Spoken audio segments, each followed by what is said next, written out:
If we are to copy something, we copy everything, because in each and every country there is professionalism, and people respect professionalism. When they say this is a professional, you respect that professionalism and you follow what the professional said. So if the imam is going to preach, or the pastor is going to preach, should now have a very renowned scientist that is working in the field, not scientists that is just coming to talk. Because in the scientific world, there are people with peer-reviewed journal that have worked in that area, that have got... They should balance out their message. Yes. So they should got that information from them, and then they can preach. But you go to hospital, the doctor says this is what you are supposed to do. If you are in coma or whatever, do people argue with him? So why is it that when you now come to food, you start arguing? What I'm telling you is that some people are being sponsored to come and dismantle all the progress that we are achieving in this country. And let me tell you, they were talking about this science is not... Science nowadays is conglomerate. You pull people from around the globe, you work together and you provide results.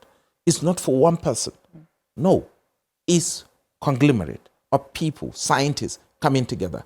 And this research will take on years, like this maize. It takes years before it has been developed. And then in some countries, they have been using it. But we were trying to transfer the gene into our own local variety. The gene trait is being developed somewhere. And that gene trait, it will take years before you do the transformation in those countries. And people spend money. You know, there was something the livestock minister said when he was here. He said, can you give me one person in Nigeria that you can attribute an illness that he or she has to consuming genetically modified organisms? That is it. And I want to be able to put that same question to you, because the rumors and the myths, it's rife out there. People just don't want to even hear about it. Yes. Is just a myth and a rumor? There's no one in your knowledge that has fallen ill in Nigeria as a result of genetically modified organisms? There is none. There is none in Nigeria. There is none even outside Nigeria. There's no link between GMOs and cancer? No, there is none. If there is, I challenge any scientist in the country, either here or even any scientists that have done that research around the globe and have proved that positive. I challenge that person to bring it to you and come and bring those papers that is peer-reviewed and say this GMO are linked to cancer.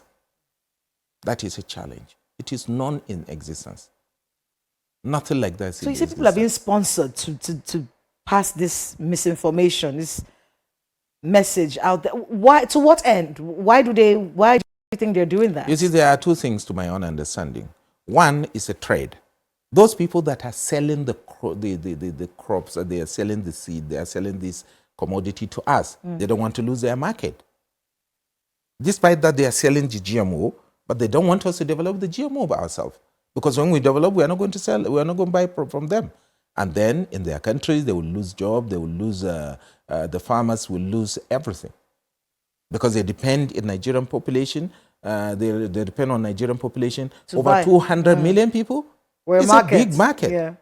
And two, for those that are selling chemicals also, them, if you produce without using excessive chemicals, them too, they are going to lose. Because if you look at the tons of chemicals that is being imported into this country, it's huge. People even don't remember why their soil is being devastated. Because of the excessive use of chemicals. That's such a great point. If I have a pest-resistant beans, I don't need to buy pesticides. You don't need to buy pesticide, no. No. But people, if I was a pesticide seller, I would not be happy. Oh, either. definitely they'll fight. Then those are the people that are sponsoring.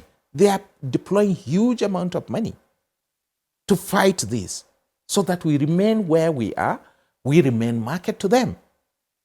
So if we remain market to them, I mean, and with the help of some people in the country who do not understand this myth, they're helping them. And this is something that we should work towards limiting in our country or even eradicating in our country. Modern agricultural technologies, including GMO seeds, can address climate change and low productivity.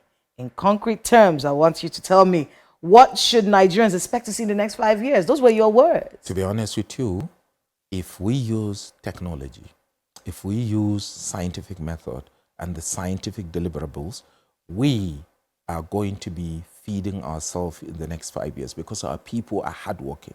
If you see the way they are grabbing this maize, they are grabbing these beans, it's nowhere to be found in the market because it's not there. We are trying to recruit people, seed companies to start producing seed for our people. At the moment, that is what we are. The farmers, they know the value, so they're scrambling for it. They know the value. All this means that when you plant, you will not plant again. They know the value they are planting is not real, it's not true. So, in the next 5 years, I'm assuring you that we'll almost achieve zero hunger level in our country.